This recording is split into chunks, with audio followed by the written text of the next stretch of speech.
சென்னையில் எழும்பூர், ராயபுரம், கிண்டி உட்பட நகரின் பல்வேறு பகுதிகளில் இரவில் கனமழை கொட்டி தீர்த்தது. தாம்பரம், பல்லாவரம் உள்ளிட்ட புறநகர் பகுதிகளிலும் மழை பெய்ததால் குளிர்ச்சியான சூழல் நிலவியது.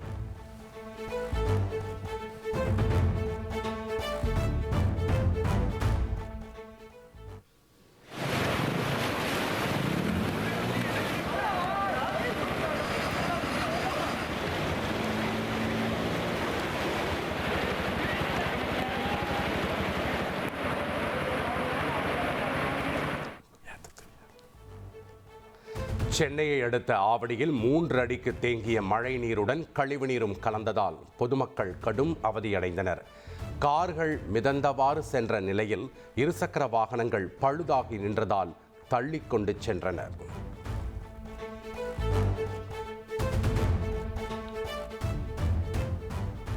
தமிழகத்தில் செப்டம்பர் 5 வரை ஓரிரு இடங்களில் லேசானது முதல் மிதமான மழைக்கு வாய்ப்புள்ளது. சென்னையில் இன்று ஒரு சில இடங்களில் மிதமான மழைக்கு வாய்ப்புள்ளதாக சென்னை வானிலை ஆய்வு மையம் கணித்துள்ளது.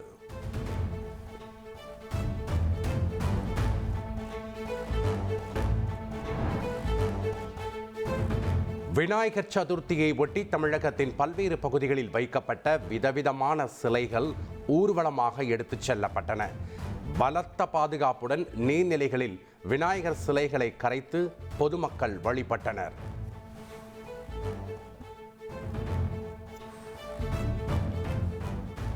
சென்னையில் வைக்கப்பட்ட 1500க்கும் மேற்பட்ட விநாயகர் சிலைகள் இன்று 4 இடங்களில் கரைக்கப்பட உள்ளன. 15,000 போலீசார் பாதுகாப்பு பணியில் ஈடுபடும் நிலையில் திருவல்லிக்கேணி, சாந்தோம், அடையாறு உள்ளிட்ட பகுதிகளில் போக்குவரத்து மாற்றம் செய்யப்பட்டுள்ளது.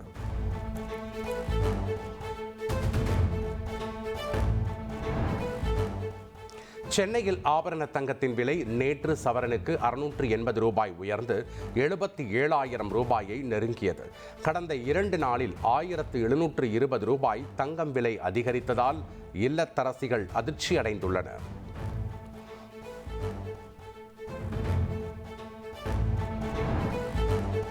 தமிழகத்தில் விக்கிரவாண்டி, விஜயமங்கலம் சுங்கச்சாவடிகளில் நாளை முதல் சுங்க கட்டண உயர்வு அமலுக்கு வருகிறது. கனரக வாகனங்களுக்கான பலமுறை மற்றும் மாதாந்திர பயண கட்டணம் உயர்வதால் அத்தியாவசிய பொருட்களின் விலை உயரும் நிலை ஏற்பட்டுள்ளது.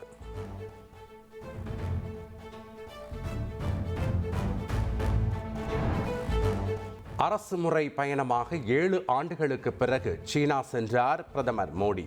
பாரம்பரிய கலை நிகழ்ச்சிகளுடன் உற்சாக வரவேற்பு அளிக்கப்பட்டது. சீனர்கள் அரங்கேற்றிய இந்திய பாரம்பரிய கலை நிகழ்ச்சிகளை பிரதமர் மோடி கண்டு ரசித்தார்.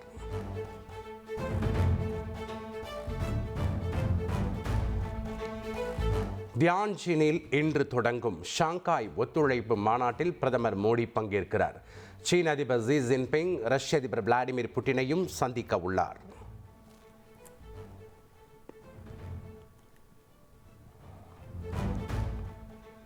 ஷாங்காய் ஒத்துழைப்பு மாநாட்டிற்காக சீனா சென்றுள்ள பிரதமர் மோடி யுக்ரைன் அதிபர் ஜெலன்ஸ்கியுடன் தொலைபேசியில் உரையாடினார். ரஷ்யா யுக்ரைன் இடையேயான போரை நிறுத்த இந்தியா உறுதி பூண்டுள்ளதாக பிரதமர் மோடி தெரிவித்துள்ளார்.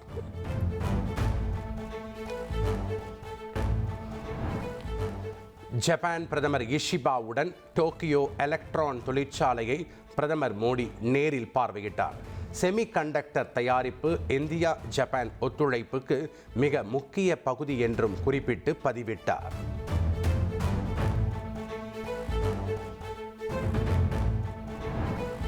அமெரிக்க அதிபர் டிரம்புக்கு நொபல் பரிசு வழங்க பிரதமர் மோடி பரிந்துரைக்க மறுத்ததே விரிசலுக்கு காரணமா? நியூயார்க் டைம்ஸ் இதழில் பரபரப்பு செய்தி வெளியானது. இந்தியா, பாகிஸ்தான் இடையிலான போர் நிறுத்தத்தில் அமெரிக்காவிற்கு எந்த பங்கும் இல்லை. ட்ரம்பிடம் பிரதமர் மோடி நேரடியாக தெரிவித்தார் எனவும் நியூயார்க் டைம்ஸ் செய்தி வெளியிட்டுள்ளது.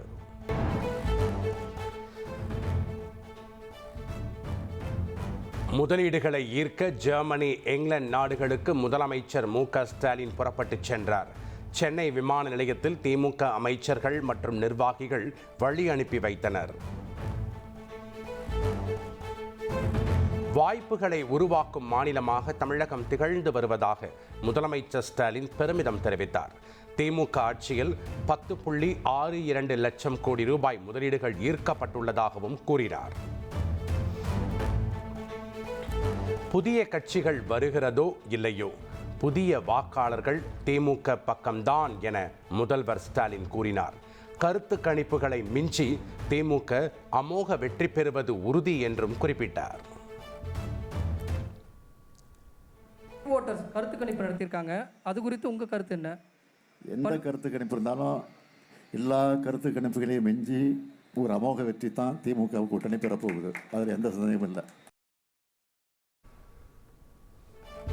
விஜயின் அரசியல் குறித்து கருத்து கூற அவசியம் இல்லை என முதல்வர் ஸ்டாலின் தெரிவித்தார்.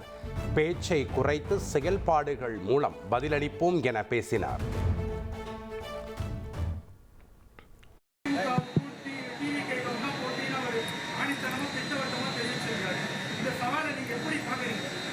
நான் அதிகம் பேச மாட்டேன், இதுக்கெல்லாம் பேச வேண்டிய அவசியம் இல்லை. பேச்சை குறைத்து செயலில் நம்முடைய திறமையை காட்டணும், அவ்வளோதான் என்னுடைய கருத்து. சென்னையில் நடந்த மூப்பனார் நினைவு அஞ்சலி நிகழ்வில் ஏபிஎஸ், அண்ணாமலை அருகருகே அமர்ந்து பங்கேற்றனர். இரு துருவங்களாக செயல்பட்டு வந்த நிலையில் அண்ணாமலையை அன்பு சகோதரர் என அழைத்தார் இபிஎஸ். இபிஎஸ்ஐ முதல்வராக்குவோம் என மீண்டும் முழங்கினார் அண்ணாமலை.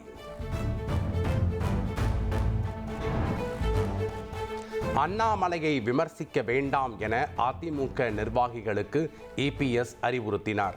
கூட்டணிக்குள் சலசலப்பை ஏற்படுத்தும் தேவையற்ற விவாதங்களை தவிர்க்க வேண்டும் எனவும் உத்தரவிட்டுள்ளார்.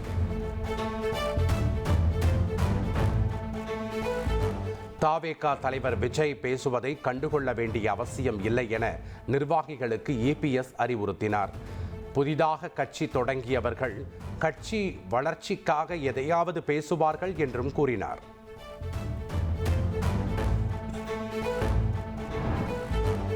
தாவேகா தலைவர் விஜயின் சுற்றுப்பயணம் தொடர்பாக பனையூரில் 10 மாவட்ட நிர்வாகிகளுடன் பொதுச் செயலாளர் ஆனந்த் முக்கிய ஆலோசனை நடத்தினார். செப்டம்பர் மாதம் சுற்றுப்பயணத்தை விஜய் தொடங்க உள்ளதாக தகவல் வெளியாகியுள்ளது.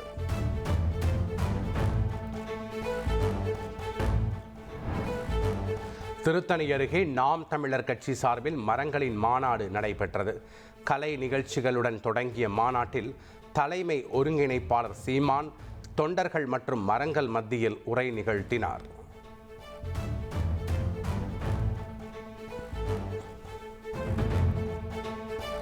நல்லக்கண்ணுவை போன்றோர் இருக்கும் போது நடிகர்கள் நாடாள துடிக்கிறார்கள், நடிகர்கள் பின்னால் மக்கள் போகிறார்கள் என்றும் சீமான் விமர்சித்தார்.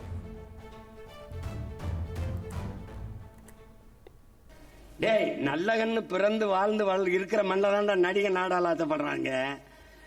நல்ல கண்ணுன்னு ஒருத்த காலம் ஒப்பேன் ஏப்பேன், அவன் யாருன்னு தெரியாதனால தான்டா நடிகன் நாடாள துடிக்கிறான். நீ பின்னாடி பின்னிக்கிற. 2026 சட்டமன்ற தேர்தலில் நாம் தமிழர் கட்சி சார்பில் திருவள்ளூர் மற்றும் திருத்தணி தொகுதிகளுக்கு வேட்பாளர்களை சீமான் அறிவித்தார். மரங்களின் மாநாடு நிகழ்ச்சியிலேயே வேட்பாளர்களையும் அறிமுகம் செய்து வைத்தார்.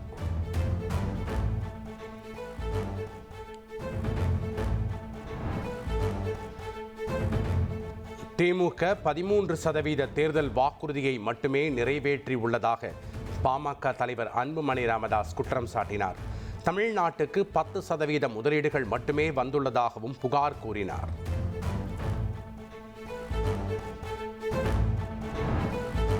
புதுச்சேரியில் 2 அமைச்சர்கள் தன்னை டார்ச்சர் செய்கிறார்கள். எம்எல்ஏ சந்திர பிரியங்கா குற்றம் சாட்டியுள்ளார். தான் எங்கு சென்றாலும் உளவு பார்க்கிறார்கள் என்றும் கூறி வீடியோ வெளியிட்டுள்ளார். நான் சொல்றது, ஒரு ஆளு 2 ஆள்னு வச்சுக்கோங்களேன். இந்த மாதிரிலாம் அதாவது இதனால ஒண்ணுமே கிடையாது. நம்மளுக்கு ஒரு தேவையில்லாத ஒரு அலைச்சல், அதாவது நம்மள டார்ச்சர் பண்றாங்களாமா. ராஜஸ்தான் அரசிடம் ஓய்வூதியத்திற்காக குடியரசு முன்னாள் துணைத் தலைவர் ஜெக்தீப் தன்கர் விண்ணப்பித்தார். 1993 கிஷன்கர் தொகுதியில் சட்டப்பேரவை உறுப்பினராக தேர்வு செய்யப்பட்டிருந்தார்.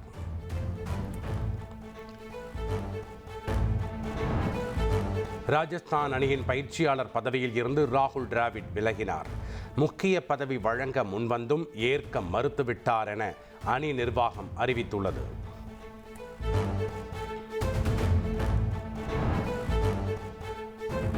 கஜகஸ்தானில் நடைபெற்ற ஆசிய துப்பாக்கிச் சுடுதல் சாம்பியன்ஷிப் தொடரில் இதுவரை இல்லாத அளவுக்கு 99 பதக்கங்களை குவித்து இந்தியா அபார சாதனை படைத்துள்ளது. 50 தங்கம், 26 வெள்ளி, 23 வெண்கலத்துடன் பதக்க பட்டியலில் முதலிடம் பிடித்து அசத்தி உள்ளது.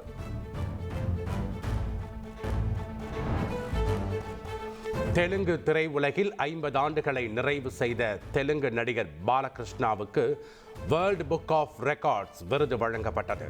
வீடியோ மூலம் பேசி ஐ லவ் யூ பாலையா என்று நடிகர் ரஜினிகாந்த் வாழ்த்து தெரிவித்தார். పోటీ ఆయనే, వేరెవ్వరూ లేరు. బాలయ్య గారి పిక్చర్ బాగా ఆడుతుందంటే ఆయన అభిమానులు మాత్రం కాదు, అందరు ఆర్టిస్ట్ అభిమానులు సంతోషపడతారు. అది ఆయన స్ట్రెంత్. ఆయన వచ్చి ఇంకా సినిమా ఇండస్ట్రీలో ఇలాగే యాక్ట్ చేస్తూ పాజిటివిటీ స్ప్రెడ్ చేస్తూ సంతోషంగా 75 ఇయర్స్ కంప్లీట్ చేయాలని ఆ దేవుడితో ప్రార్థిస్తాను. I love you Balayya. Thank you. Online முதலீடு தொடர்பான URL லிங்குகளில் இருந்து பொதுமக்கள் எச்சரிக்கையாக இருக்க வேண்டும். சென்னை காவல்துறை அறிவுறுத்தியுள்ளது.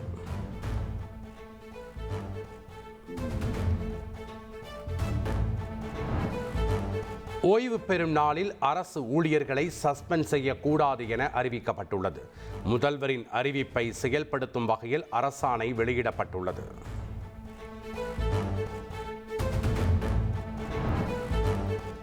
வாகன ஃபேன்சி எண்களுக்கான வகையில் வரைவு திருத்த விதிகளை தமிழக அரசு வெளியிட்டது. வரும் நாட்களில் ஏல முறையில் ஃபேன்சி எண்கள் ஒதுக்கீடு செய்யப்பட உள்ளது.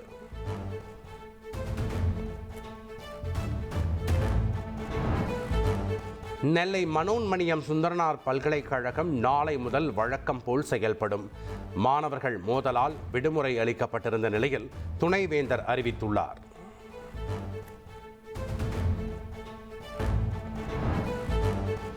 சென்னையிலிருந்து வெளிநாட்டுகளுக்கு போலி நகைகளை ஏற்றுமதி செய்து பல ஆயிரம் கோடி ரூபாய் மோசடி என புகார்.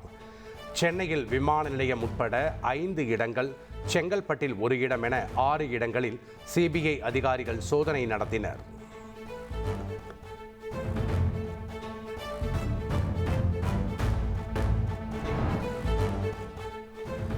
சிவகங்கை மாவட்டம் திருப்புவனத்தில் உங்களுடன் ஸ்டாலின் முகாமில் பெறப்பட்ட மனுக்கள் வைகை ஆற்றில் வீசப்பட்ட விவகாரம். வட்டாட்சியர் பணியிடமாற்றம் செய்யப்பட்டதாகவும் 7 பேர் மீது ஒழுங்கு நடவடிக்கை எடுக்கப்பட்டதாகவும் மாவட்ட ஆட்சியர் தெரிவித்துள்ளார்.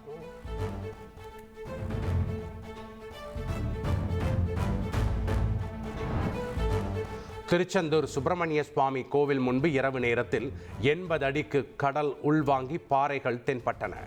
அச்சமில்லாமல் பாறைகளில் ஏறி பக்தர்கள் செல்ஃபி எடுத்ததால் பாதுகாப்பு பணியில் போலீசார் ஈடுபட்டனர்.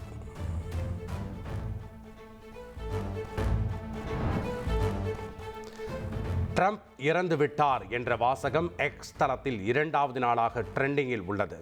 பல லட்சம் பதிவுகள் இடம்பெறுவதால் உலகம் முழுவதும் சலசலப்பை ஏற்படுத்தியுள்ளது.